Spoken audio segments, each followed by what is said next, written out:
ก็วันนี้ผัดคนนี้โลกสั้นนะน้องเห็นอยู่บ่เลยคือบ่เห็น นั่งมืดบ่ทางนี้ จังว่าเขาก็พูดแล้ว ปินไปนั่งทางนั้นบ่ เอาปินลงไปเนี่ยมันสิมืดเนาะเอาตรงนั่งทางนั้นเนาะนะ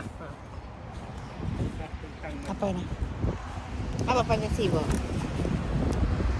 เอาตัวนี้ล่ะแกะ ใช่เจ๊หน้ามืดคือเก่า ถ่ายยังไงวะนั่งมาเป็นนี่บ่ ทุกกินตะกิน รอเบิ่งเนาะโอ้โถ เออจังสันนะว่า แจ้งนะโอ้ยโทษทีพี่น้องจัดโต๊ะจัดตั้งกัน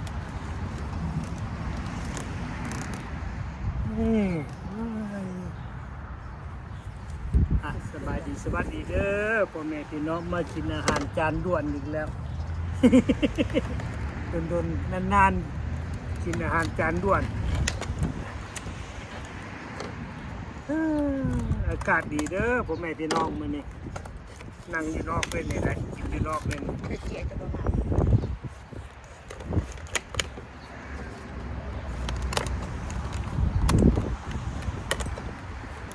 เอามาสองอันหนึ่งใช้ตัวละสี่ตัวละบน อันเดียวเป็นซีมีผักตัวนี้มันเป็นมันเป็นแค่นั้นเอง ลมแห้งพี่น้องเลย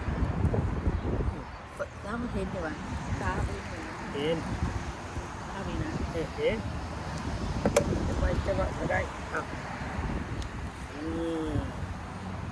เส้นสลัด มันลมพี่น้องเลย มาเด้อFC เด้อ FC อยู่ไกลอยู่ไกล FC น้อย FC ใหญ่ FC ปานกลางก็มากินนำกันนี่จะห้องหา FC เลยพ่อแม่พี่น้อง สวัสดีพี่น้องมากินเนี่ยอาหารเด่นอย่างเม็กซิกันมันกินก็หอมอีกอย่างขนมนี่กะจีอย่างจะกะจียังกระดอกกระบุชื่อไปจะได้เบิ้งชื่อมันนะเปิดมันชื่อรวมตัวเบิ้งกันนะชื่อมาเบิ้งโอเคชอน ครับแต่พ่อแม่พี่น้อง นี่เลยพี่น้องซื้อมันเคชอน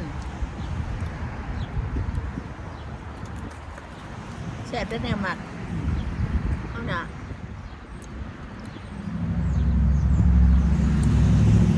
มีพักมีชีก อากาศดีได้มานั่งถ่ายให้พ่อแม่พี่น้องได้ชมเนาะ FC ได้ชมอากาศดีว่าในพาเด็กลิ้นสวน ตรงนี้มีชีกกัน เอาตัวไหนเอาตัวนี้บ่ ตรงนี้มีพัก นะมันมาจะได้ อ่ะเอาหมักมีพัก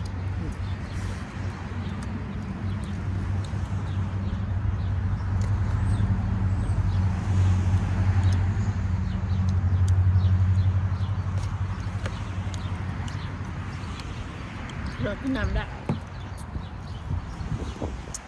เป็นเบาหวานต้องกินน้ำผัก มันยังปราบเบาหวาน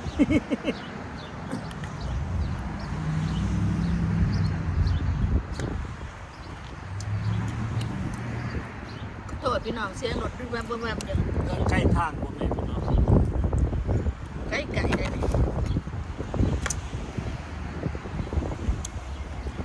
ยังเข้าใจ ใช่เนี่ยคนหมัก จีบกันเขาจะมามันไทย เสียด แล้ว ว้าย สอรี่พ่อแม่พี่น้อง กำลังกินแซ่บเป็นเบิ่งเสียอาหารอย่างติ่งนี่กดได้บ่ซ้ำเลยเห็นเบิดบ่ มันยังไม่เต็งมันลมพัดเมื่อวานนี่กระดก น้ำขี้ ขามันแตกได้ตีนมันแตกได้เท้า อุ้ยกินจะไปทิ่มใส่เลยได้ต้องได้เอฟซีนั่ง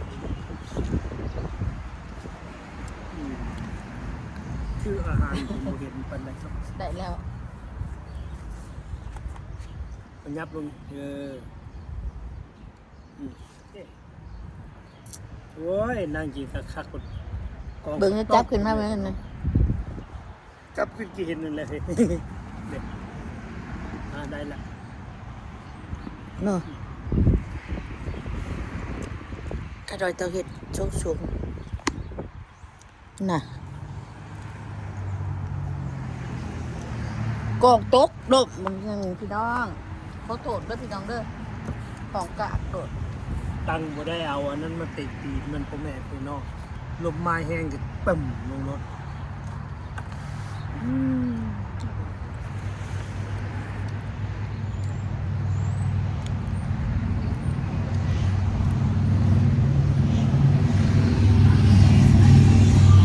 เชียงรถเชียงรังแบบบุบแบบ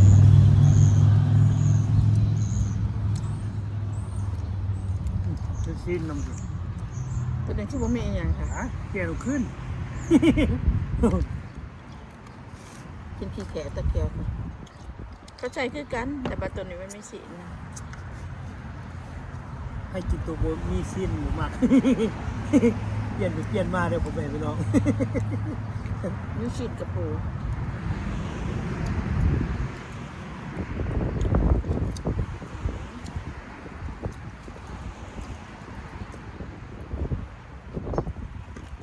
แดงแซ่บ ซื้อมีสิ้นมึงเด้อพ่อแม่พี่น้องแซ่บได้ลองมึงเด้อใครผมเคยกินซื้อมาลองเบิ่งอ้ายบ่ล้มมีคนกอง ๆรวมเนาะ มันไม่เต็มนี่บ่ กรอกมุมับเนี่ย ต้องติ่งติ่งมันนะม ได้กลัวโบอยากมา ลงมาสิเป็นยากติ่งมันน่ะมันอยู่ ดมแห้ง กิน อัน แต่ นี้ก็จะมันชิงหวยมาได้ นั่งกินแต่อยู่ในพี่น้องก็สิเบื่อเบิ่ง ก็มานั่งกินอยู่ข้างนอก ก็เหรอ เฮ้ย อันนี้มันจะหลง สิลมมาทางไหนเหมือนกัน โดม บ่ได้อย่างนั้นบ่ได้บิดอันนั้นลงใส่ ตัดเอาเดือยตัดถึงให้มันออก ที่สิปลูกอย่างนั้นลามถึง ล่ามก็กินอย่างนะ อ้าวทางใดก็มีอยู่ เพราะว่าคนใหญ่มันหลบนะมันเชี่ยวนะตัดออก โมไปซุกลงก่อน อย่างนี้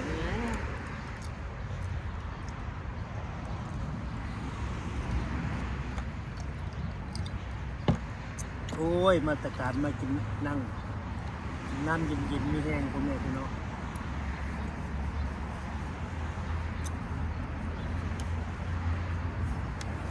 เดี๋ยวกินสตรอเบอรี่กับปะนันนะ อ้าว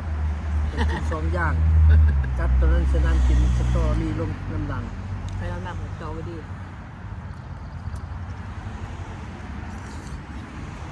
ตัวนี้ก็มีสิ้นคือกัน อันเดียวกันใช้ได้เจียจนไปค่ะปลาตัวไปหัวผุนนะ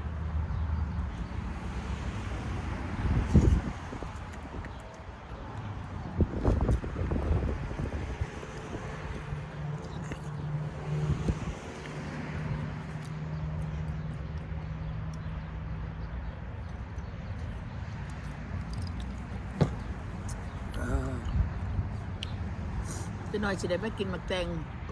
นั่งอยู่หนอกินหมักแตงนะ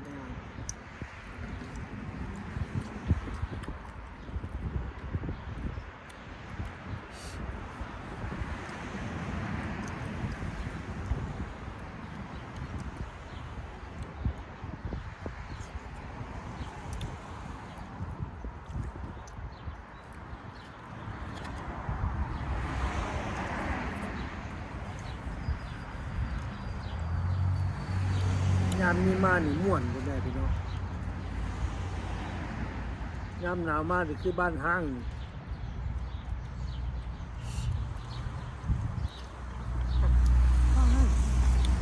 นี่ร้านพวกมากินอะไรหน่อย ค่ำนี่คือจับอยู่บ่ปีนี้มันหนาวมาว่ะ จ้ะ จับวะ อันนี้ภาพนี้จักแล้วปีดจ้ะ กินบัวหรอกจับหลายทุกที มาอันนี้เป็นอย่าง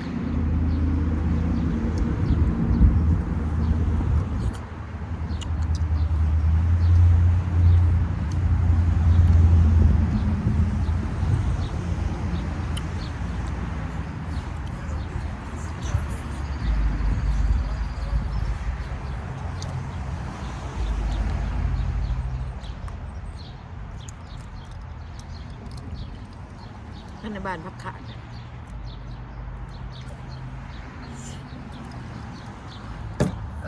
ทำบานจะช้างกันมันนี่นมันน่ะ ปั่นจะเงาไหม มันนานออกบ้านจะช้างมันออกไว้เลยปลูก โอ้ยใช่ ตอนนี้ว่าจะปลูกแตงใช่บ่ หมอผมพูดเลยหรอก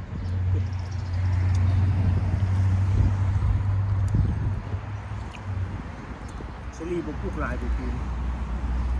ทุกคนได้กินจะ7-8เกาตรงนะ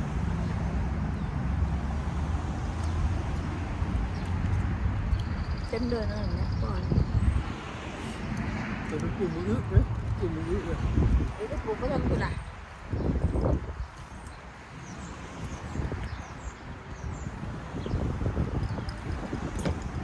ไหนเนาะประเทศทางมินประเทศเนี่ยประเทศมินเยี่ยมบ่เซโนยังตกอยู่บ่ทางหน้า ฉันโน่นยังตกอยู่เดรัจฉายอยู่มีเยี่ยม ประเทศมินเยี่ยม เป็นยังคือมีสโนว์อยู่ข้างนี้เบิร์ดอะไรพี่น้อง ทางสหรัฐอเมริกาเนี่ยเบิดเลยเด้อ เบิร์ดสโนว์เลยเลยจ้าบูแล้วจ้างันไอโอวาจ้างัน เมื่อแล้วจะมันยังหนาวอยู่ แต่ว่าอันนี้เป็นอีเดน่านี่เบิร์ดแล้วไม่มี อากาศ แล้ว ดี จ้า เนาะ เป็นจะร่มกับแดด แล้วไปถ่ายต่างกันแค่ต่างนี่เป็นซิโนประเทศมินเยี่ยม ประเทศแบบผู้บาทพี่เดชไปอยู่เด้ เนาะ นั่นน่ะมักสตอเวอรี่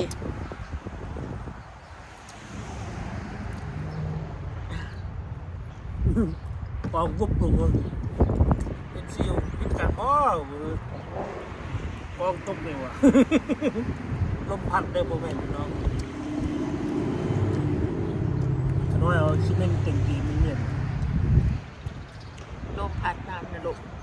บอกลม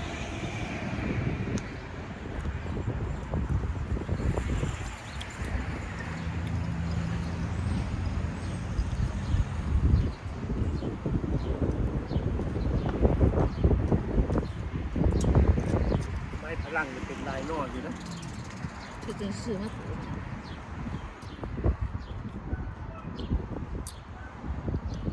มากรูปเบลลี่นี่ได้ซื้อเอามันขึ้นทันเนาะจะเอาตัวนั้นเลยเห็ดคางมันบ่เห็ดสูง นะปลูก ข้างสั่งมันเปลี่ยน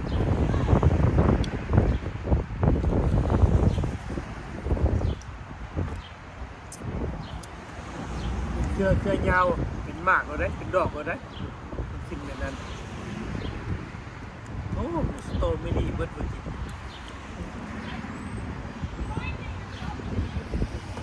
อันนี้กิน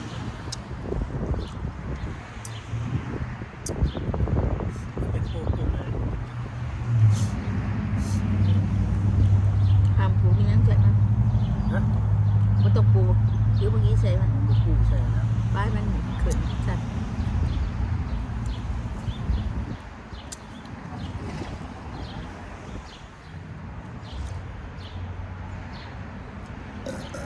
โอ้ย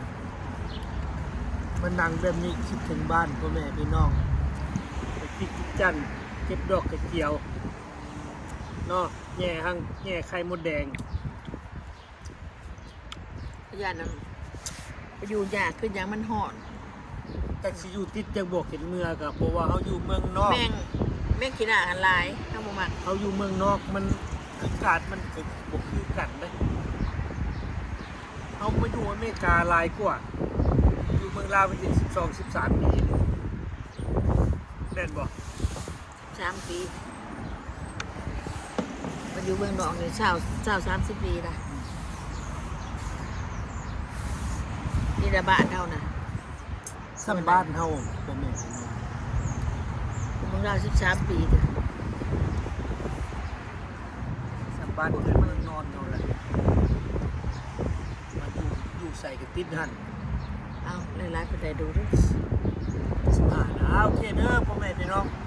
มานั่งพอหอมปากหอมคอพอได้ให้พ่อ มา แม่ กิ พี่ น น้องเบิ่ง อากาศค่ะดอกว่าฝนตกตัวน่ะ ว่า ใน จะ โงน กิน มัน อยู่ในไว้เป็นนั่งกินอยู่นอกว่ามันยังอากาศดีลมดีว่ะ หอด พาเดี๋ยวออกมานั่งอยู่นอกโอ้นี่เองลมพัดช่วยพ่อแม่พี่น้องไปจะนอนอยู่เถียงนาเด้เนาะ ว้าปัญญา มันแล้ว น้ำเป๊ปซี่ขนาดที่ชอบกินแล้วก็ว่าอาการไม่ค่อยดีกินน้ำเป๊ปซี่หลาย น้อยบ่เป็นมีแห้งตกเข้าไปนี่มีแห้ง ไม่ชูกินจะได้มากเป็นแต่อยู่เล่าวพวกคนก็ขายน้ำเป๊ปซี่ก็อยากกินแต่น้ำมันบัก เพ นาว ราะกินลูกหลายก็บ่อยากหรอกมันโดนกินเป็นหนึ่งกินอันนี่แหละ น้ำบักพร้าว มื้อใดมันฮ้อน น้ำชา ๆใส่น้ำแข็งกินกินโอ้ยมีแห้งไตกระดูกกระเดี่ยวได้พ่อแม่พี่น้องไตกระดูกกระเดี่ยวได้ มันเย็นมีแห้งได้เอานี่ เบาขาวเอาอยู่ดีมีแห้งพี่น้อง ดี